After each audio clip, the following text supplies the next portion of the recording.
How can the latest digital technologies help people to understand, protect and promote old and traditional crafts like cheesemaking? We've come to these unique shepherd's huts in the very heart of the mountains of Crete in Greece to try to find out more.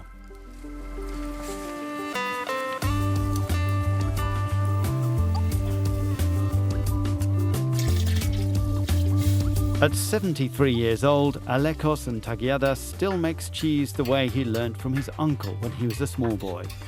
Today he's cooking in a traditional 19th century dry stone shepherd shelter, which is locally called a mitato. He uses goat's milk to produce two cheese varieties known as mitsitra and katsohiri. Almost all the families in the area, 85% of the people here were shepherds. Each family had their own animals, shelters, and they were making their own products. So in those years, almost everybody was producing milk. Our family had goats as well. I still have goats to continue the tradition. Computer scientists from a European research project are here to track objects used in cheesemaking.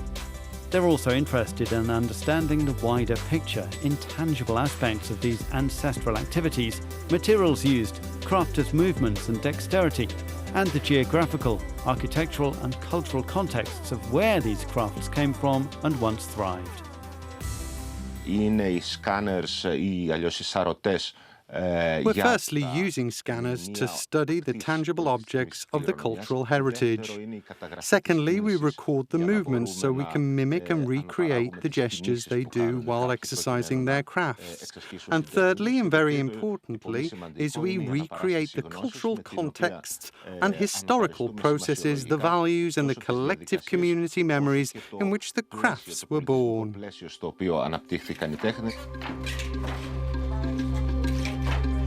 Along with cheesemaking, researchers are creating a database on woolen, textile knitting and dyeing, glass blowing, traditional pottery and silk weaving, among other crafts.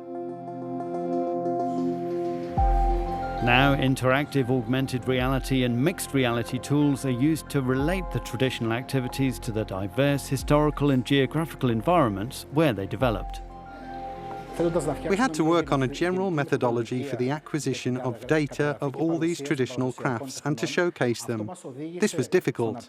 We had to focus on this methodology, for instance, discussing with craft practitioners and understanding how our approach applied to their needs. And at the same time, we had to create the technical tools needed to achieve our goals.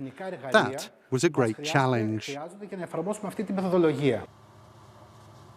To promote old traditions among a young, technology-driven public, they're showcased in playful ways. Interactive books explain the secrets of glassmaking, and old cameras take virtual postcards.